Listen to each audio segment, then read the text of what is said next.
It was the statement that surprised just about everyone. Harry and Meghan announcing they'd had enough. There are obviously practical problems, but I see a big new horizon opening up for the royal family, internationally, transatlantically, in all sorts of senses. It's absolutely imperative that Harry does not go off in a fit of anger, because a rogue Harry could be absolutely disastrous for the family. The brothers were growing apart. Inevitably, stuff happens, and we're certainly on different paths at the moment. And that big Sussex-shaped problem at the heart of the royal family seemingly could not be resolved. It's not enough to just survive something, right? Like, that's not the point of life. You've got to thrive. So can Harry and Meghan find the private happiness they crave and the careers they want?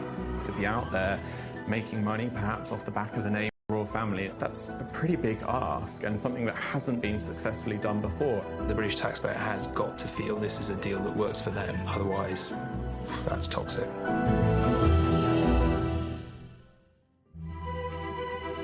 When Harry and Meghan stepped into the gardens of Kensington Palace to announce their engagement, it felt like a new beginning for the royal family.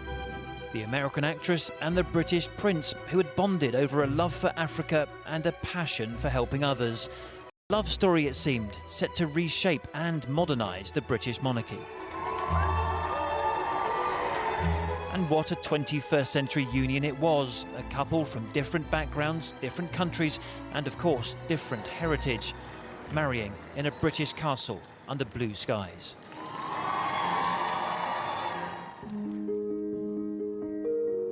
But for those of us who observed the Duke and Duchess up close, it was clear tensions were brewing from a very early stage. It was just about the wedding, we presumed, like in every family. But they were tensions which didn't go away. I watched Harry and Meghan emerge a newly married couple from our studio we had just above the entrance to St George's Chapel over there. That was less than 2 years ago. Now they say they want out of Britain for much of the year, out of their current roles in the royal family. How on earth did we get here? Even before that beautiful spring weekend in May 2018, the challenge facing this couple was always going to be a monumental one. How would the British establishment react to the arrival of an American celebrity? How would she react to becoming part of the centuries-old institution of monarchy? In America, you just marry somebody that you love. Julie Montague is in a country. It's a completely different culture. Whether or not you marry into the aristocracy or the royal family, completely different culture. Then all of a sudden you marry into, the class system, and it's just different. There you encounter more snobbery. I don't know if it's the accent. I don't know if it's because we're too loud or too pushy, too opinionated, too American.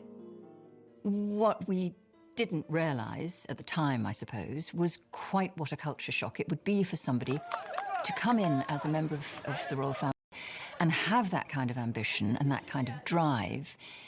I think probably was quite difficult, because we don't want our royals to be too ambitious or to be too outspoken or to be... We like them to be just right. But as we watched to see if cultural differences would be the biggest challenge for Harry's new girlfriend, something more serious had started to emerge: press intrusion. Her family and friends were suddenly being harassed. Harry was immediately concerned. I think he was scared that she might run away because of it and not want to go through with it, and that's why he was doing everything in his power to keep her there. But then came some offensive words about Meghan's heritage. And that Harry made clear in an angry statement he would not accept. Suddenly, we've got parts of the internet that were really calling her some horrendous names, and unfortunately this also seeps into certain areas of the press as well. Some of the commentary made comments about her mother's dreadlocks or her sort of family's cotton-picking roots. Unfortunately, that has been quite negative in some aspects. Is trying to link part of her ethnicity to other things that are associated with black people in a negative way. So gangs, gangsters, the ghetto. And we've definitely not seen that type of language being used about anyone else in the royal family before. I mean, this is a woman who has African-American roots. They just feel like she is being picked on unnecessarily and way more than Kate Middleton ever was. In a recent interview, Meghan's co-star from her acting days in the US series Suits, Wendell Pierce, told how shocked he was by some of what was written about her in Britain's tabloids. You're always amazed at the depth of it. You're always amazed at the great lengths people will go to it, to be destructive and nasty. But senior members of the tabloid press just don't agree that Meghan was made to feel unwelcome in Britain. There's a lot of accusations that not just the press, maybe, but we've been racist as a country. We haven't welcomed Meghan because she has a black mother and a white father. We haven't opened our arms to her mixed heritage. It's laughable. People were delighted. Go and read the Sun editorials from those days. We thought that Meghan was a brilliant breath of fresh air and she was going to bring change to the monarchy. We celebrated. I'm sorry, Chris, if you were actually saying that you can no longer criticise someone who happens to be mixed race, then we've got real problems coming in this country. The criticism of Meghan is nothing to do with her race. It's to do with the fact that she has been incredibly hypocritical with political views that she has preached. As a member of the royal family, by the way, this is a big deal. You know, members of the royal family are not meant to openly share their politics. But back at the time of the engagement in 2017, the couple had come to the conclusion they could manage it. Meghan would, Harry suggested at the time, actually be very good at being a royal. I know the fact that she'll be really unbelievably good at the job part of it as well is obviously a huge relief to me, because she'll be able to deal with everything else that comes with it. It would have been a very good idea for her to look at exactly what it all involved, and there's plenty of evidence of what life in the royal family does involve. They haven't given it very long, have they? A year and a half to come to this conclusion. I've been covering this family as royal editor for 3 years, but my colleague Tom Bradby has known Prince Harry personally since he first travelled with him to Africa 20 years ago and has remained close to him since. I mean, he never really sort of said why he asked me in to meet her, but Harry asked Tom and others to meet Meghan, so how did anyone convince her that she would be able to cope with the attention? I think he worried about, I think she was a bit like, whoa, this is more intense than I thought it would be, and he was a bit like, no, it'll be all right, you know. I mean, I think he's always wondered, why would anyone want this? Why would anyone want this life? And so I think he was very keen to reassure her, because he was in love with her, that it would be okay. Do you think her eyes were wide open enough to the challenges of being part of this institution? Well, I think when you're in love, you know, it's the ultimate example of travelling in hope, isn't it? You know, I think she thought, I love him, we can work it out. You know, between us, we can work it out. And no one with any heart can blame Harry for wanting to protect Meghan from the worst excesses of the press, the kind of protection his mother never got. They began the week as boys, they've ended it as men. We've seen them almost visibly mature in front of our eyes. With Harry, he's fiercely protective of his mother's legacy. He's certainly damaged from the treatment that he perceives that she had at the time, and undoubtedly it was a very, very testing time. He should have had a lovely childhood. He had actually about as miserable a childhood as possible, and, you know, losing his mother. And then we know that he suffered a lot from that. It has to be triggering. Excessive and almost rapacious pursuit of her, of Princess Diana, and certainly Prince Harry has every right to feel protective of his wife. A desire to protect Meghan was understandable. Ask a long-standing photographer like Arthur Edwards, who followed Diana then and Meghan now, whether the comparisons are justified. And you get this response. The parallels with Diana don't exist. I mean, Diana was hounded. Diana went to the gym every day, and there were photographers waiting for her outside the palace, waiting at the gym, climbing over the wall of the gym, pictures every day. Meghan got none of that. Nothing like that happened to her, not once.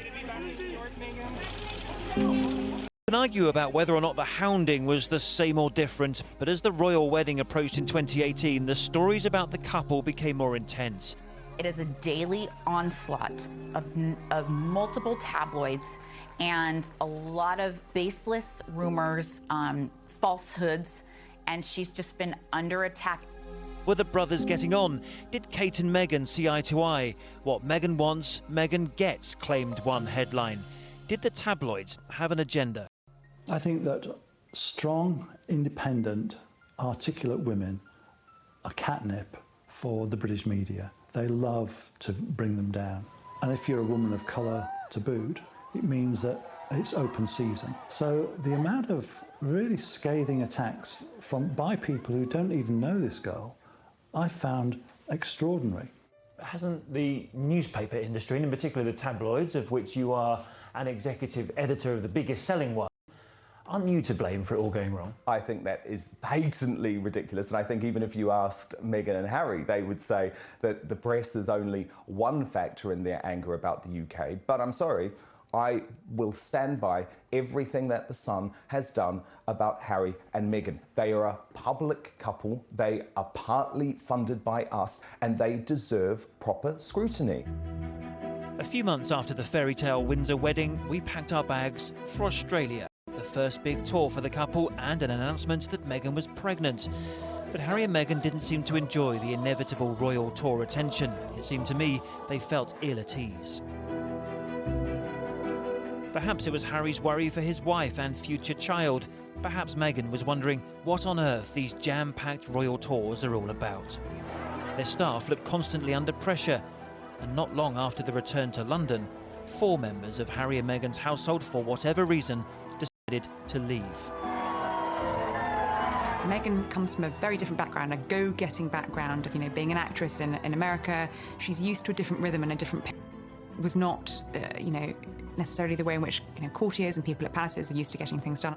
We saw the press begin to create this Duchess difficult narrative. We heard complaints about 5 a.m. emails and how she worked all hours of the day and how she had particular demands that didn't sit well with certain aides. And it was those stories that snowballed into another round of negative press. And so for Harry and Meghan, the shield was up again and they had to protect themselves. Could they have done it any differently? Now, to begin with, it was easy because everyone loved them and all the press was positive. But then when stuff did start to go negative, I think he and both of them, their instinct wasn't to just take it on the chin. Their instinct was that it was unreasonable and unfair and that you should try and fight it. As the birth of their son Archie drew close, so the tensions grew between the couple's public role and their determination to protect their privacy. And they said they didn't want to do what royal mothers had done before them. A photo on the steps after birth was, they said, not for them. As for the christening, no cameras were invited in. No details were shared about Archie's godparents. All the while, they were finalising the split from William and Kate. A separate household, a separate charity foundation, a new home. The Cambridges and Sussexes were officially on different paths. When the Fab Four launched, it was launched to huge fanfare. Everybody was excited about the possibilities of what these two couples could achieve. Working as family does have its challenges, of course it does. Everybody here, the fact that everyone's laughing means that everybody knows exactly what it's like. Look, we're stuck together for the rest of our lives, so... This is true. Togetherness at its Togetherness, yeah. Unfortunately, it seemed that they couldn't work together, that they were moving in different directions, and that's what we're seeing now. Then came a raft of other questions. Was it justified that the £2.4 million renovation of their new home, Frogmore Cottage, was paid from the public purse? Should they have taken 2 private jets for summer holidays in the Mediterranean after recent campaigns on climate change? The couple appeared increasingly isolated within the family. An autumn tour of Africa was a chance to reset the agenda and focus on the real stuff, helping others. And this tour felt much more like their own. It began in a township in Cape Town, the murder capital, in fact, of South Africa. There were powerful speeches and even interviews here and there on TV. It seemed to be going so well. I am here with you as a mother, as a woman of color, and as your sister. Yeah, the Africa tour was fantastic. We got to see baby Archie, our first prop on that tour, and, they were brilliant. But scratched beneath the surface, as Tom Bradby did when he spoke to the couple for his ITV documentary, and it was clear that actually things were not going very well at all. I don't know what the impact on your physical and mental health of all the pressure that you clearly feel under. Yeah, well, I guess, and also thank you for asking, because not many people have asked if I'm okay. but it's a very real thing to be going through behind the scenes. And the answer is, would it be fair to say not really? Okay, as in it's really been a struggle. Yes. I mean, around the time of that documentary, some of the angst and the anger in the background, I was genuinely shocked that it had got that bad. I was like, wow, how did it get to this point? I mean, I knew things weren't ideal, but I really didn't know, you know, I got the impression they had decided before they got on the plane exactly how honest they were or weren't going to be. And again, my best guess is, and of course with all these things, you're half the time only guessing, they wanted that, I think, to be a bit of a pressure release valve. I think they wanted it as an indication of if they ever made the announcement, which we've now seen, that there would be some preparing the ground. Like a warning shot to the rest of the royal family that something might be coming. I don't think they thought about it as in a warning shot. That implies a degree of calculation that I don't think is there. I think it was like we're finding this situation really difficult. We've got to say something because it's, you know, the pressure is building up inside us. It's not enough to just survive something, right? Like, that's not the point of life. You've got to thrive, you've got to feel happy, and I think I really tried to adopt this British sensibility of a stiff upper lip.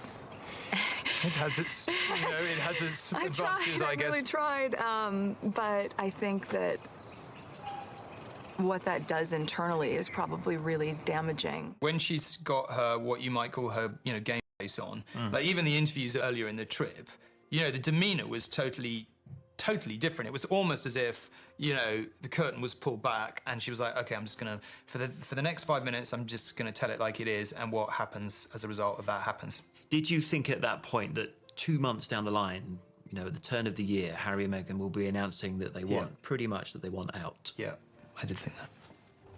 That soon? Yeah. And on that very same day, the last of the tour, the couple announced a declaration of war on the press. The statement just came, I think, as a huge shock for all of us because the tour had gone so well and because the coverage had been so positive across the spectrum, and I just don't think anyone saw it coming. It was a real shame that it happened when it did. Obviously, we later found out that there were certain legal reasons behind it having to go out at that time. Found out about them. It's just a series of unfortunate events for the Sussexes.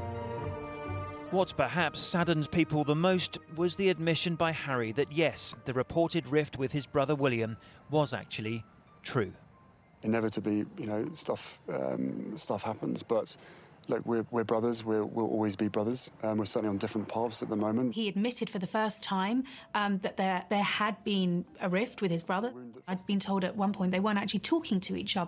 So confirmation firsthand from Harry that things hadn't all been, you know, peachy behind closed doors was pretty jaw-dropping. It was a real insight into a very fragile and pretty emotional man. So the Sussexes had done their big TV interview. They had let the world see their pain. They thought that might be a trigger for change. But the change they wanted and needed didn't come.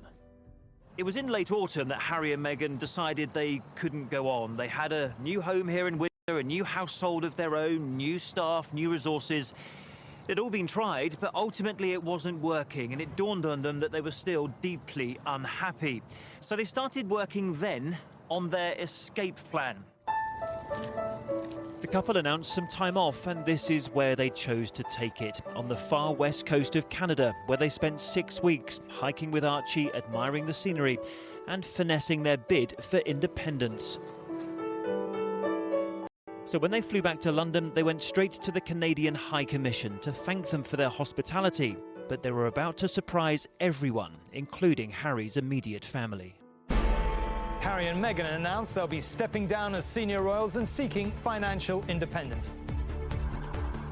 The palace scrambled to construct a response. When it came, it was short and terse. It is complicated and will take some time, they said.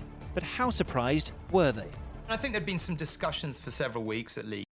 I think Harry was reluctant to put it in writing, and somehow or other it was leaked. You know the palace vehemently deny your version of events, that it was put down in writing and it was leaked. I mean, I don't think there's any doubt it was in writing. I mean, there was stuff in writing, whether it was in an email or a document, I don't know. And there was a leak. I've never said, by the way, that the leak came from the palace. It was a leak.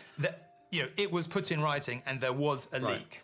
But what it is an indication of, which is more relevant, is the utter breakdown in trust in the normal functioning of the institution. Because I can tell you one thing for sure, Harry and Meghan absolutely believe that was leaked against them. Dan Wootton from The Sun was the journalist who broke the story. Harry is convinced that it was one of the other palaces, in other words, one of his parents' or brothers' palaces, or grandmother's palace, who knows, that leaked it. You claim it's not a leak. Wednesday forced Harry and Meghan's hand, and it was on Wednesday evening that they made that shocking statement that they wanted effectively out of the royal family. Oh, I absolutely acknowledge that. They would not have released that statement if we hadn't put that story on the front page. But I had first made Harry and Meghan, via their communications secretary, aware of the story that I was working on the 28th of December. Right. So you've got 10 days between December 28 and when we eventually run the splash on the front page of The Sun. The conversations I had with senior aides in all three households, that everyone wanted to help them get to the stage that they want to be at in 2020. No one knew how. But courtiers now knew they had to act. Statement made, Meghan went straight back to Canada, the place where she has friends, and the place where it is most likely this couple will make their new home. They had a lovely holiday in Canada for 6 weeks. Their romance flourished in Canada. And of course, they went public with their relationship in Toronto at the Invictus Games. The thing about Canada and America is that Meghan has a good friendship base there. She has all her friends and contacts from when she lived and worked in Toronto filming Suits. So everybody's saying Harry and Meghan are moving to Canada, but we don't know that that's true yet. Let's, just set our expectations. They haven't said we're moving to Canada. They have said they'll divide their time between the UK and North America. I'm quite sure that Harry and Meghan want to leave the UK and will leave the UK, but that does not mean they will leave the monarchy. This is a bold move that could very well, if handled properly, answer that question to, is the monarchy relevant in the 21st century? Meghan and Harry could very well answer that with a bold yes. This is giving the monarchy a very exciting new dimension. There are obviously practical problems, but I see a big new horizon opening up for the royal family, internationally, transatlantically, in all sorts of senses. So how might this royal crisis look to the rest of the world? This looks terrible from the outside. This is a couple who are so in love, they have a little baby, and they are basically fleeing the country. They are leaving behind the whole family, everything. And it just looks terrible. It looks like they've been run out of the country. They have shown that they want to do things differently, which has upset a lot of traditionalists. But unless the royal family was willing to give in some way and embrace that, it would be quite tricky for them to be able to carve out a space for themselves. The thought that the Queen might have been involved in ousting them, I don't believe that is actually what happened. So as royal aides try to work out what to do about it all, might their best guide to the future go? Another American divorcee, Wallis Simpson, fell in love with Prince Edward, the future king. The British public absolutely adored him. He was very, very popular. He gets involved with Mrs. Simpson, who is surely the most hated woman in the world at one point. And on the other hand, of course, her staff and people who knew her friends, really rather liked her. But he must have realised that they could not possibly accept a woman with two husbands living as their queen. Forced into a decision soon after becoming king, Edward VIII chose Mrs. Simpson over the monarchy. I have found it impossible to carry the heavy burden of responsibility without the help and support of the woman I love. Edward's abdication transformed the course of British history as George VI, the present Queen's father, succeeded him. If Edward VIII had not abdicated, you might not have Queen Elizabeth on the throne. Had Edward VIII married somebody of childbearing age and produced a line of his own, the Queen, Princess Elizabeth, would have had roughly the same status as Princess Alexandra, and therefore her grandson would be the same as Princess Alexandra's grandsons, who I could certainly name for you, but you probably couldn't. Had he not married at all, then of course the present Queen would have become Queen not in 1952, but 20 years later in 1972. So Harry and Diana and the rest of it would be, part of somebody else's imagination. After the abdication crisis of 1936, the former king became the Duke of Windsor, but he and his American wife were never made to feel welcome in the royal family again. He effectively went into exile for the rest of his life. The only time that he had a public job after that was to be governor of the Bahamas. So he wasn't on the breadline, although he, like a lot of rich people, he thought he was. Towards the end of his life, he was relying very heavily on the kindness of sort of extremely rich American millionaires. But many years later, Princess Diana showed that it was possible to leave the royal family and still use her profile to great effect. The Princess of Wales, as we know, did undertake a certain number of engagements. Diana, she was struggling to find a role, and she eventually found one through the Red Cross, working with them with regards to landmines. A lot of the work she did was extremely good, but that was totally different from what she would have been doing as the wife of the Prince of Wales. I'm only trying to highlight a problem that's going on all around the world. That's all. But Diana's estrangement came at a huge reputational cost to the royal household. Diana was hurt and she was angry. And she went out and made mischief. She gave that panorama interview that just was explosive, that talked about the three of them in the marriage, that talked about how the royal family had treated her, how terribly unhappy she'd been. And I think there is absolute potential, if he leaves in a state of anger and hurt, for him to create mischief as well. So what of the present day and the other royals who do largely support themselves? I think if we look at Princess Beatrice and Eugenie, they both have full-time jobs, they're both involved in philanthropic work, but they are privately funded. You know, their security is not paid by the taxpayer. Both of them have jobs. They are not funded in the same way, although they do undertake a certain number of royal duties. It was always going to be the case that Harry and Meghan were going to be in the central team, which is probably why they used the expression as senior members of the royal family. If they go out of that, I don't see them sort of suddenly becoming like the York princesses. I think they'll be in a different league altogether. Harry and Meghan are not Beatrice and Eugenie. The Sussexes will remain global stars even if they half leave the royal family. Meghan Markle pole vaulted from the B list to the A+ out of the stratosphere list when she married Prince Harry. Meghan was fairly well regarded in Hollywood before she met Harry, but she wasn't super famous. She was on a show called Suits, and she'd been on it for about 7 years, but wasn't that popular. She is now one of the most recognized women in the whole world. Which is why the couple launched their own independent website last week, on which they set out their view of what the future looks like. They've written their manifesto. Yes, they've produced this website. They've said that they want to be financially independent, but equally they want to carry on supporting the Queen, and they will carry on with their patronages. I just don't quite see how any of that is going to work in practice.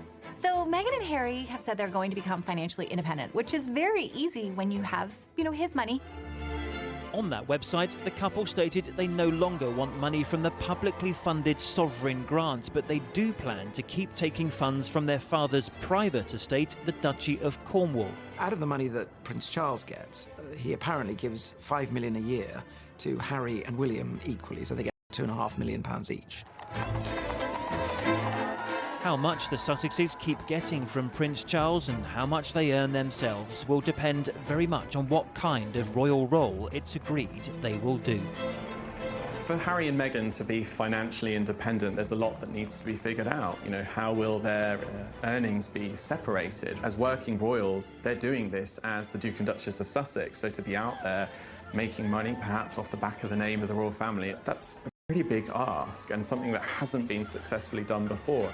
As one of the most famous couples in the world, there is a lot they could do with brand Sussex. They can earn a great deal more money outside the system than within the system. The area of finance could be where this whole thing breaks down, because if it's seen that the Sussexes trade on the royal name, then that's not royal. Now that Meghan is stepping back from her senior role in the family, she could have any part that she wants. She could compete against a Julia Roberts or anyone of that magnitude, because let's face it, she's going to get people in movie theaters, period. And that is what matters in this town. That is what matters in Hollywood. And this isn't the first time a well-known actress has married into a royal family. Americans fell in love with this princess story because it had happened before with Grace Kelly. Grace Kelly, who was a big Hollywood star, became Princess Grace of Monaco, marrying Prince Rainier. She was living within a gilded cage. I think she found life very difficult and did want to go back and make more films, but the people of Monaco wanted their princess to be a full-time princess. I can see parallels.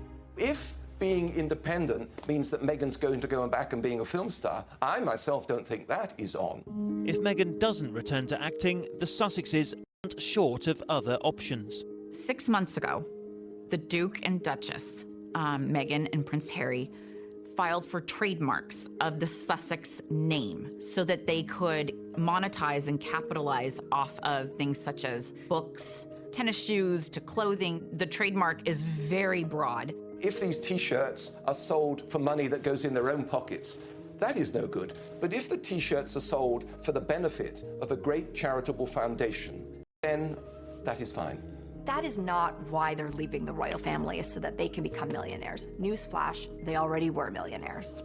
There have been talks that she would be a brand ambassador for perhaps Apple, that she and Prince Harry could model the lines along what President Obama and Michelle Obama have done, forming production deals with Netflix.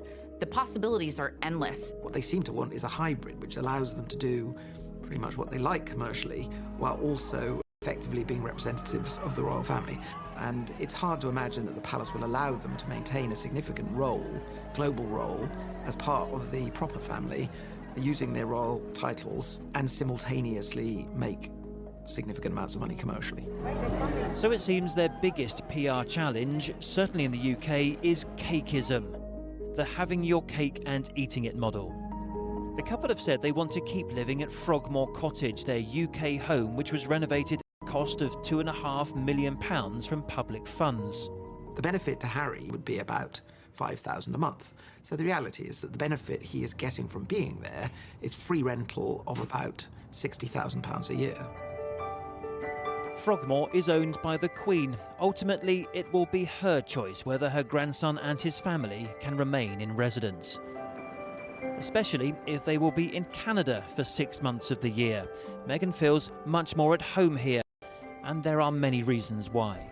People are not seen as necessarily where they've come from first. They're seen as just who they are. And I think such a beautiful example to the world of multiculturalism, diversity, inclusion, and that's another plus, I think, for them. I think there is that Canadian awareness, and Canadians are polite. I mean, it's not a cliche, it's actually true. It's proud parts of the Commonwealth, and, you know, the Queen is very much their Queen too.